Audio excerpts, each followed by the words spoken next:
Seriously. Hi, speaking of Maeya TV, season 3 we are live now. I got a gentleman here. Probably lots of people heard about you, know about you, but lots of people have seen your face as Bonzo Wyszpolski. Right? Wyszpolski, that's Oh, it. sorry, it's what a mouthful, but I did it. I made. You did.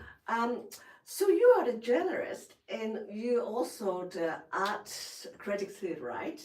Can you walk us through what you start with, and how do you end up to do your job now? Well, I've always been interested in the arts, and back I think in '93 or '94. A little bit louder. Hmm? A bit louder. Louder, okay. '93 or '94.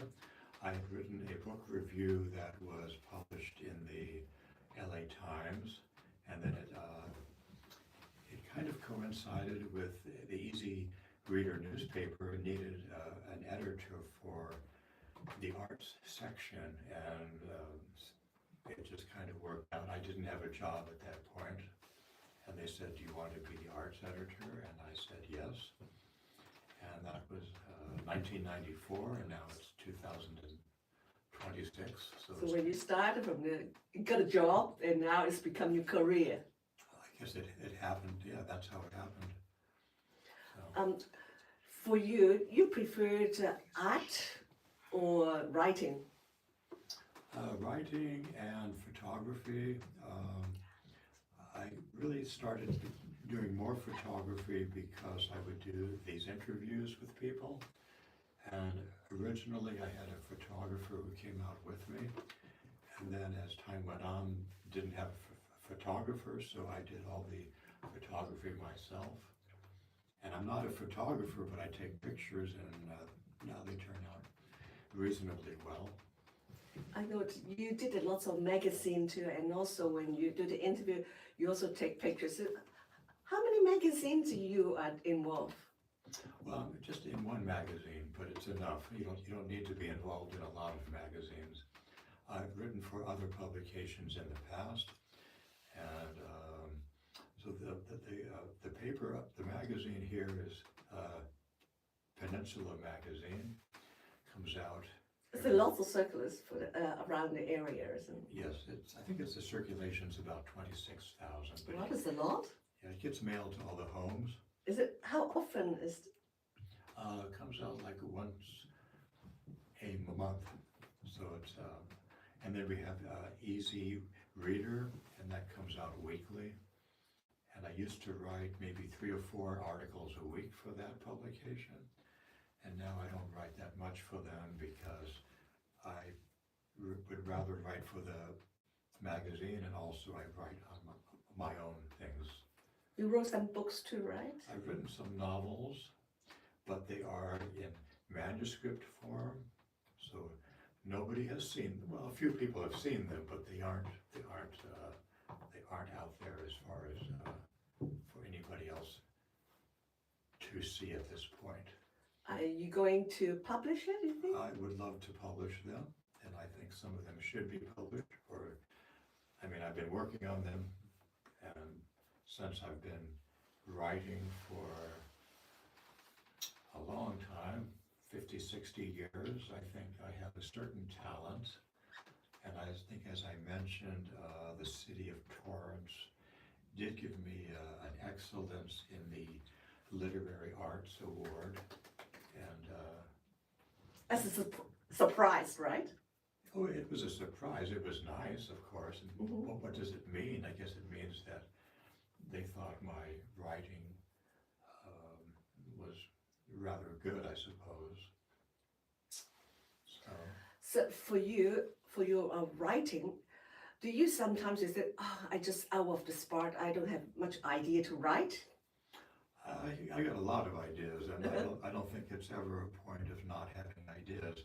So in this one book that I've been working on, there's a lot of conversation in the book between several different characters, and each of them starts telling each other about their ideas for a book or a story. So these little vignettes, they might be like 3 or 4 pages long, and one person will tell it, the others will make some remarks, and then then one other person will say, well, I have this idea. So in this novel so far, there's about 50 of these little short stories. Okay. So, I see your life, your personal life involves that in the conversation. oh, Yeah. Well, I like that when I read things. I like that substance, that dialogue.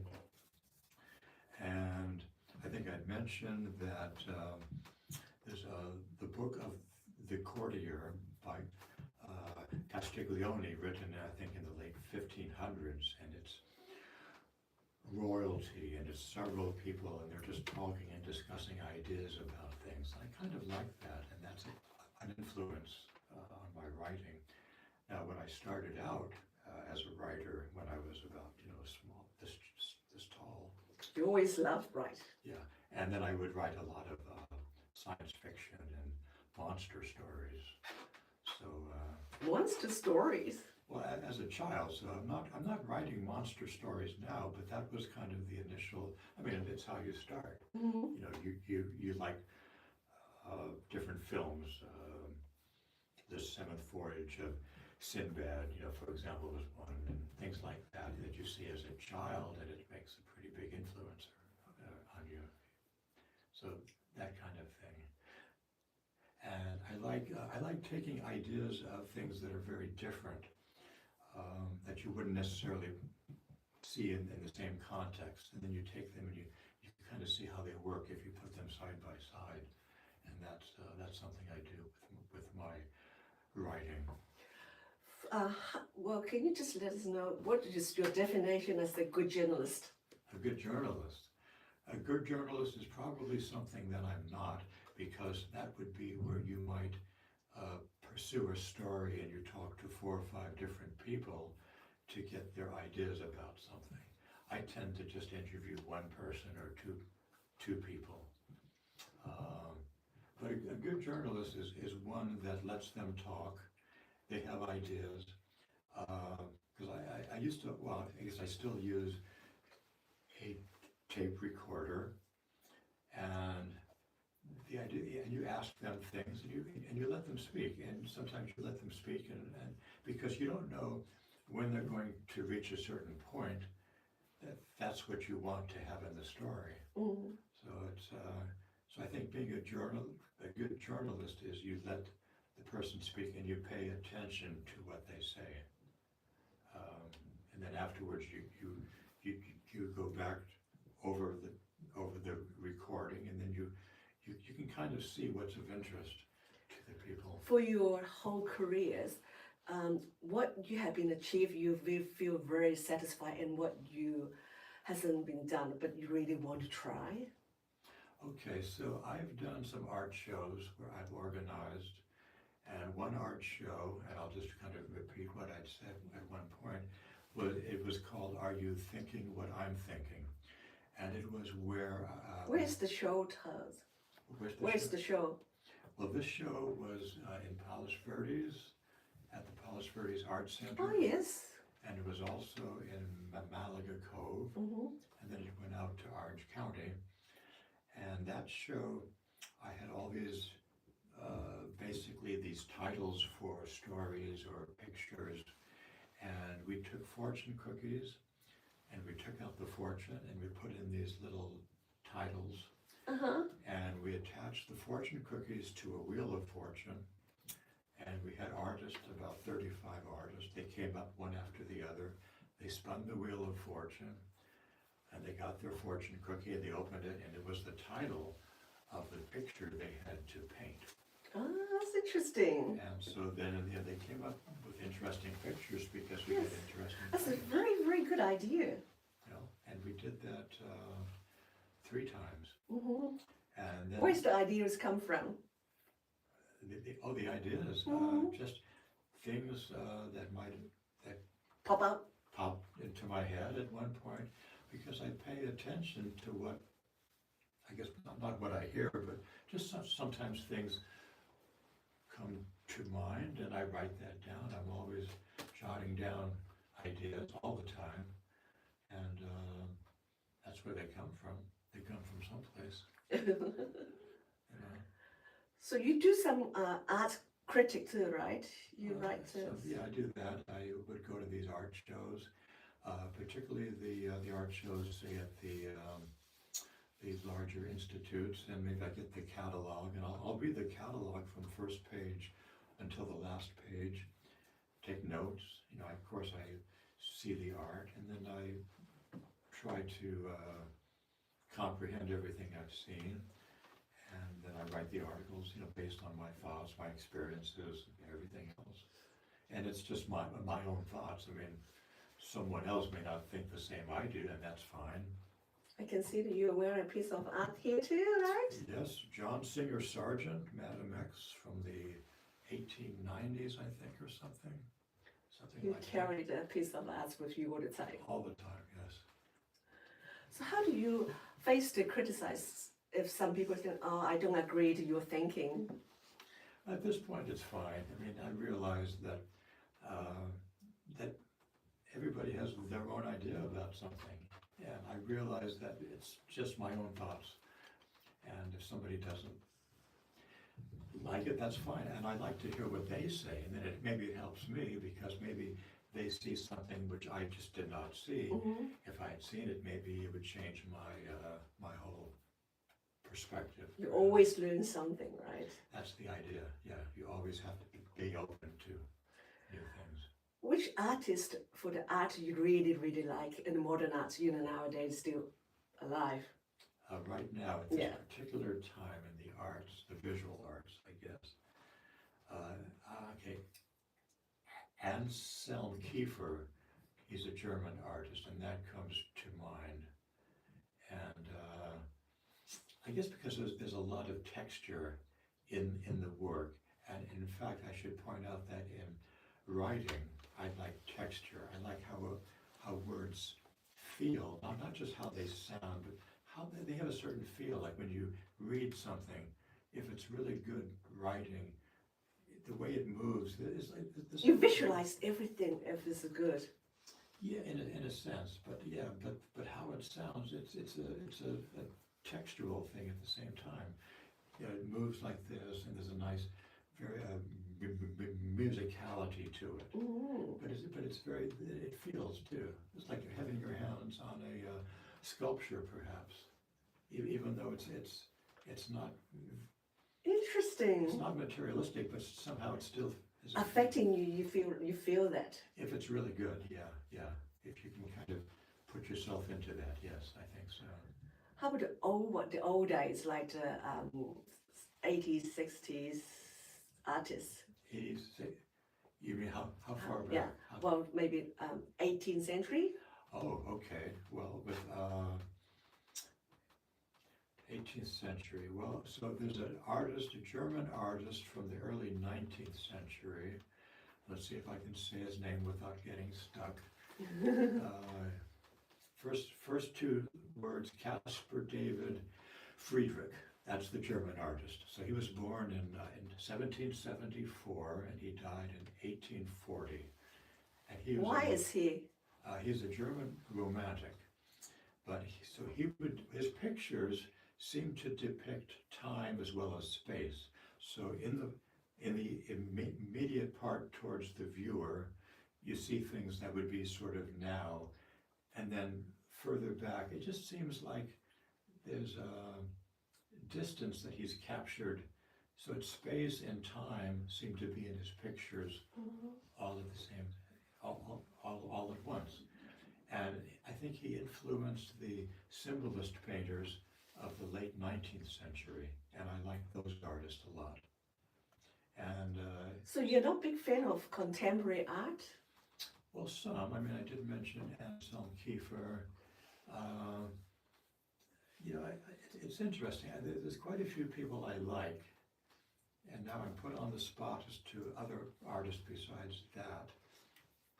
I like Anselm Kiefer because some of his canvases are like 50 feet tall and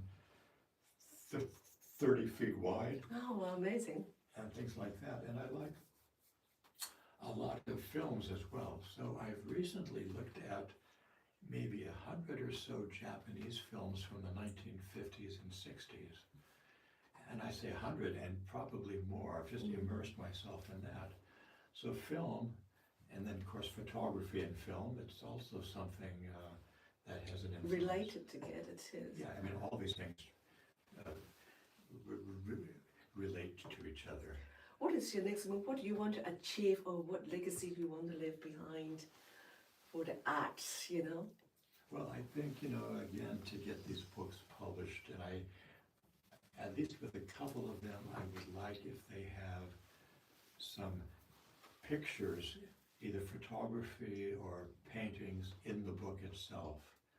And particularly this one that takes place in the 1930s on an imaginary island, and it's called "On a Night Like This, Even Cats Take Notice of the Moon."